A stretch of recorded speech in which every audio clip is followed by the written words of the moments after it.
Jess is underrated, and in this video I'm going to explain why. No, I am not talking about dual strike Jess. Everyone knows she's broken. I'm talking about Jess on Advanced Wars by Web, where she uses her Advanced Wars 2 rule set.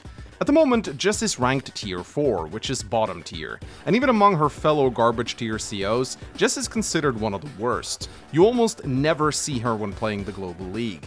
Tier 4 is mostly dominated by Jake and Adder, with the occasional Cole on certain road-based maps, and you might also run into the occasional Grim ult if you're lucky.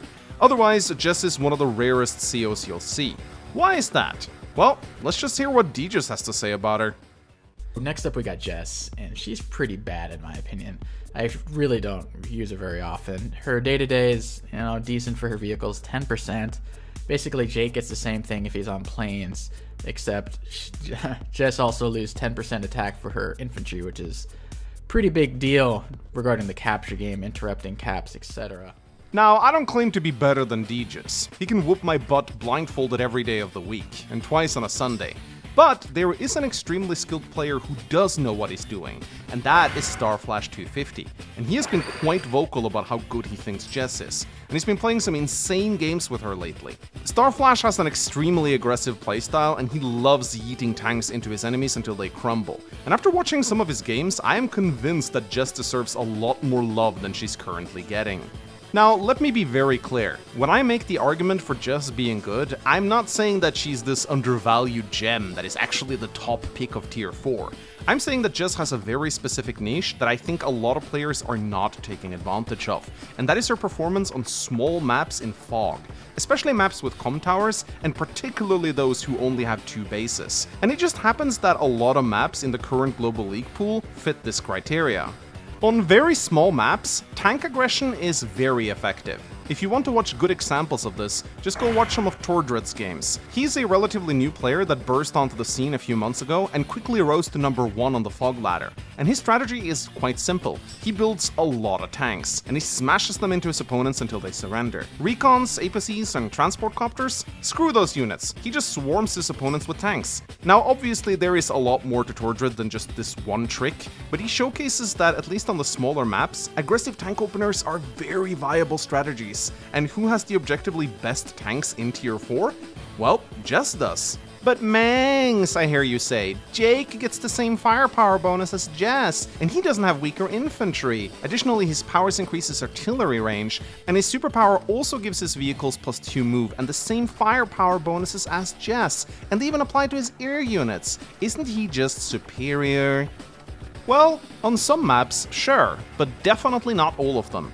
While Jake may equal Jess in firepower, his units must be on planes to get that bonus, and this can be very restrictive on certain maps. Yes, planes are the most common terrain type, but there are many situations where you won't get to attack on them, and even if you could, Jess could still take that same engagement on much more lucrative terrain like forests or cities. Also, Jess gets +1 move from her normal power, Jake does not. This gives Jess a lot more flexibility in the early game, as she can use her power strategically to score some very good hits. The fact that Jake is mostly limited to his superpower makes him a lot weaker in the early game compared to Jess, and that can be detrimental on smaller maps. But still, I can hear some of you saying, oh, she only gets a 10% day-to-day bonus on her vehicles. That's nothing!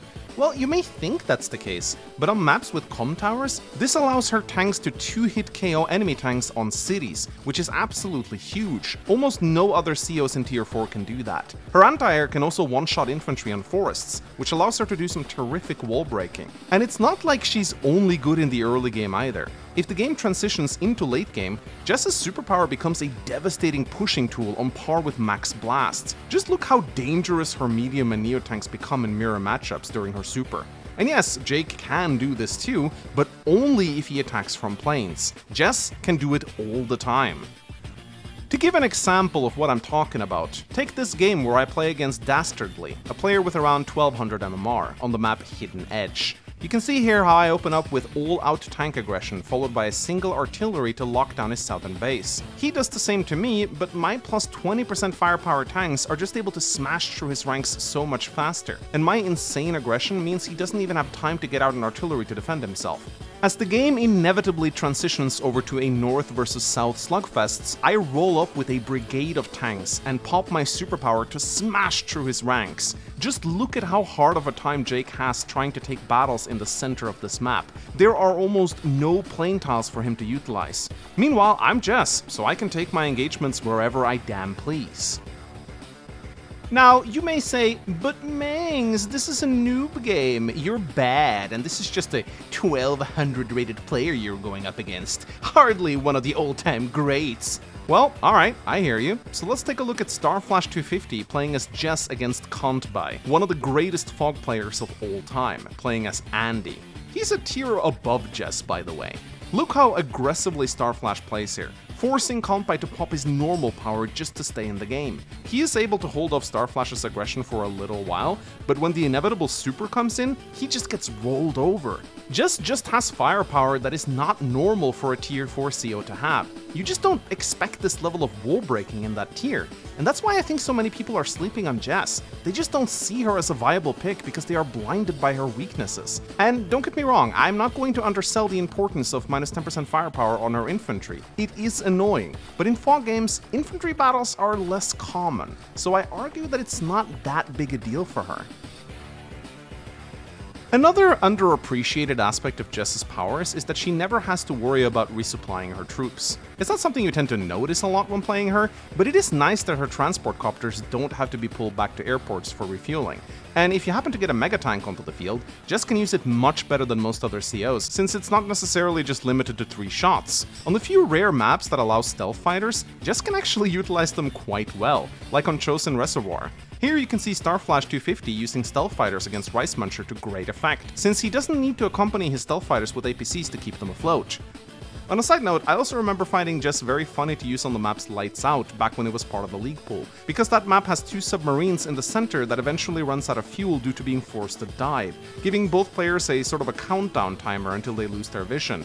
Well, not Jess. She can just keep that submarine dived infinitely thanks to her powers. It may not be very relevant for now, but Lights Out could very well make it back into the League pool in the future. Now, I know these are niche bonuses that often won't make big differences in games, but I think they all add up, and as a result, Jess definitely deserves more consideration in the global league. I think right now people are just very stuck in their mindset of seeing a tier 4 match and only considering Jake and Adder as the only 2 viable picks. If you get one of the smaller maps in Fog, you should absolutely try giving Jess a go. Open up aggressively with tanks, and I think you'll be surprised to see how effective she can be. If you're not able to win early on with tank aggression, simply transition over into late game and prepare for a push with medium or even neo tanks. Once that superpower comes in, you might just be able to roll over your opponent. To prove my point in front of a live audience, and also to gather footage for this video, I recently did a stream where I played 3 live tier 4 matches as Jess in Fog. I picked smaller maps that I knew she would perform well on, and I absolutely destroyed my opponents, winning all 3 games. And it's not like I was smashing noobs either. Some of my opponents were very highly rated, like Thomas Maximus and Izanagi. My strategy was exceedingly simple. I forgoed building units such as recons and transports, and just focused primarily on tanks, letting my infantry do most of the scouting. And I also made sure I had an anti-air just in case my opponent tried going battlecopters. I was astounded by how powerful Jess was in the early game, and how devastating some of her pushes ended up being in the late game. In some of my games, I even ended up falling behind due to being way too aggressive, but then my superpower came in and I was just able to tear through their ranks. It was absolutely exhilarating. I haven't had this much fun playing Advanced Wars in a while. So to quickly summarize my thoughts, I think Jess has a very specific niche in tier 4, and that is on smaller maps in Fog. I even think she outperforms Jake on certain maps due to having more flexibility and a much better normal power. Additionally, her late game pushes can really take a bunch of COs by surprise, because I don't think people expect that kind of damage in low tier matches. So my advice to you all is, the next time you get queued up for a Global League Fog match in tier 4, give Jess a try. I think you'll be pleasantly surprised by what she's able to do. If the map has comm towers, it almost feels like you're playing max in tier 4, which honestly feels like cheating, but it's a lot of fun. And that's it. That's my argument for why Jess is underrated. Did this video change your mind about her? Or do you disagree with me? I'd love to hear your arguments in the comment section below.